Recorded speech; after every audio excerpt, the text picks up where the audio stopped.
Autre actualité au volet économique, les résultats de l'enquête emploi 2024 ont été présentés aux médias ce matin par l'Institut de la statistique.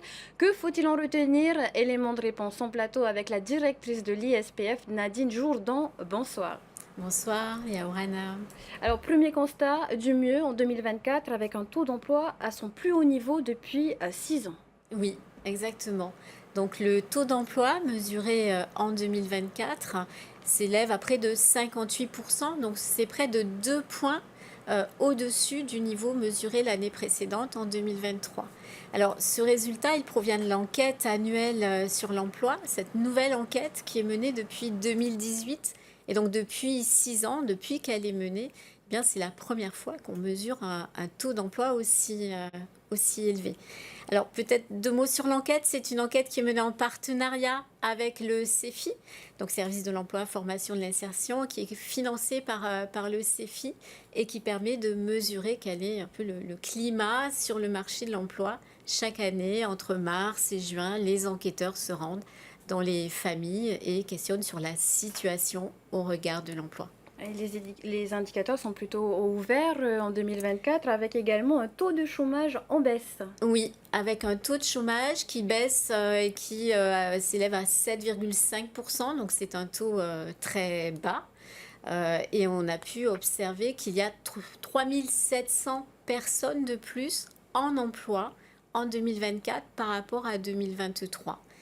Donc on a estimé à 106 000 personnes, nombre de personnes en emploi entre 15 ans et 64 ans dans cette classe d'âge. Alors, on va s'intéresser aux jeunes. Chez les jeunes, les chiffres démontrent une progression entre 2023 et 2024, bien que le taux d'emploi chez les jeunes reste bien moins élevé que chez les 30-64 ans, par exemple. Oui.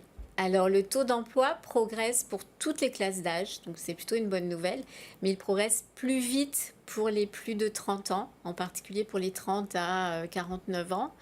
Alors que le taux d'emploi progresse très légèrement pour les jeunes, c'est pas en soi une mauvaise chose parce que les jeunes peuvent rester davantage en C'est ce études. que l'on constate ailleurs. Et c'est ce qu'on constate aussi ailleurs, où quand l'emploi s'améliore, il concerne d'abord les catégories les plus actives, donc les 30 à 49 ans.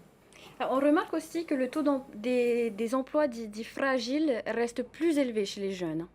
Oui, alors nous avons regardé la qualité de l'emploi aussi. Donc ces emplois fragiles, donc De quel ce emploi sont les parle-t-on? Oui. CDD, les stagiaires. Donc ces emplois-là diminuent, leur part diminue. En 2024, nous les estimons à 12% de l'emploi. C'était 13,5% en 2023. Donc on a une amélioration pour l'ensemble des classes d'âge et pour les jeunes aussi. Inégalité persistante selon l'âge, mais aussi selon le sexe, le genre.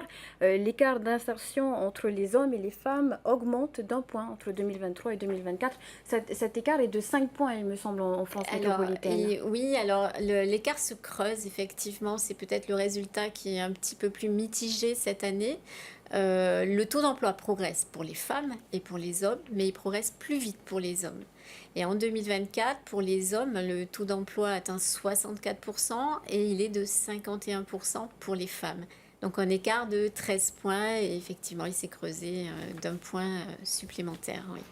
Autre constat lors de cette enquête, une progression plus rapide de l'emploi dans la zone urbaine de Tahiti et aux îles sous le vent. C'est une tendance déjà observée les années précédentes. Oui, alors on voit que l'écart se creuse légèrement. Le taux d'emploi est supérieur dans la zone urbaine, donc ça c'est un résultat qui chaque année se confirme avec de l'ordre de 63% dans la zone urbaine, 49% dans la zone rurale, donc 14 points d'écart. Effectivement, l'écart a tendance à se creuser aussi. Et puis parmi les résultats, il y a aussi un écart important selon le niveau de qualification, selon le niveau de diplôme.